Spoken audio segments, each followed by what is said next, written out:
ಪ್ರಕಾಶ್ ರಾಜ್ ಅವ್ರದ್ದು ಹೆಸರಿಲ್ಲ, ಅದಕ್ಕೆ ಸಂಬಂಧಪಟ್ಟಂಗೆ GBA ಇಂದ ನೆನ್ನೆ ಅದಕ್ಕೆ ಸಂಬಂಧಪಟ್ಟಂಗೆ ಕೊಟ್ಟಿದ್ದಾರೆ. ಆದರೆ ಒಬ್ಬ ನಾಗರಿಕನ ಕರ್ತವ್ಯನೂ ಇದೆಯಲ್ಲ, ಸಿನಿಮಾ ಸ್ಟಾರು ಮತ್ತೊಂದು ಮಾಡೋದವ್ರಿಗೆ ನಿಮ್ಮ ಓಟನ್ನು ಇಟ್ಕೋಬೇಕು ಅನ್ನೋ ಪರಿಜ್ಞಾನವೂ ಇರಬೇಕಲ್ಲ. ಅದೇನು ಬರೀ ಅಧಿಕಾರಿಗಳು ಮಾಡೋ ಕೆಲಸನ? ಸಾರ್ವಜನಿಕರು ಎಲ್ಲ ಕಡೆ ಹೋಗಿ ಬೂತ್ಗಳಲ್ಲಿ ಮಾಡ್ತಿರಲಿಲ್ಲ, ನಿಮ್ಗೇನಾಗಿತ್ತು ದಾಡಿ? ಹಂಗಾದ್ರೆ ಯಾಕೆ ನನ್ನ ಇನ್ಸ್ಟಾಗ್ರಾಮ್ 1.5 ತಿಂಗಳಿಂದ ನಡೀತಿದೆ ಇದು. ನಮ್ಗೆ ಹೆಚ್ಚು ಕಡಿಮೆ ಜೂನ್ 29ರಿಂದ ಮನೆಗೆ ಹೋಗ್ತಿರೋ ಪ್ರಕ್ರಿಯೆನ ನೆನ್ನೆ ಯಾಕೆ ನಿಮಗೆ ಜ್ಞಾನೋದಯ ಆಯಿತು?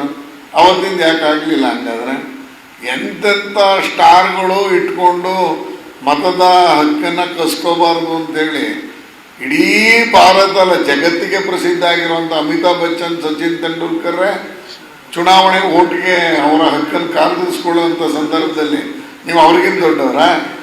ಆಯ್ತು, ನಿಮ್ಮ ಓಟ್ ಒಂದನ್ನು ಕಿತ್ತಾಕ್ಬಿಟ್ರೆ ಏನು ನಮ್ಗೆ ಹೆಸರು ಬಂದ್ಬಿಡುತ್ತಾ? ಪ್ರತಿಯೊಬ್ಬ ಪ್ರಜೆಯನ್ನು ಓಟನ್ನು ಇಟ್ಕೋಬೇಕು ಅಂತ ಮಾಡ್ತಿರೋದು ಇದು. ಹಾಗಾಗಿ ಅವ್ರು ಏನೋ ಬಾಲಿಶವಾದಂತ ಹೇಳಿಕೆ ಕೊಟ್ಟಿದ್ದಾರೆ. ನಿಮ್ಮದು ಜವಾಬ್ದಾರಿ ಇರಬೇಕು. ಹೋದಾಗ ನನ್ನ ವಿಡಿಯೋ ಮಾಡಿದ್ದಾರೆ, ಪ್ರಕಾಶ್ ರಾಜ್ ನನಗನ್ಸುತ್ತೆ ಗಿಮಿಕ್ ಆಗಿ ಮಾಡಿದ್ದಾರೆ.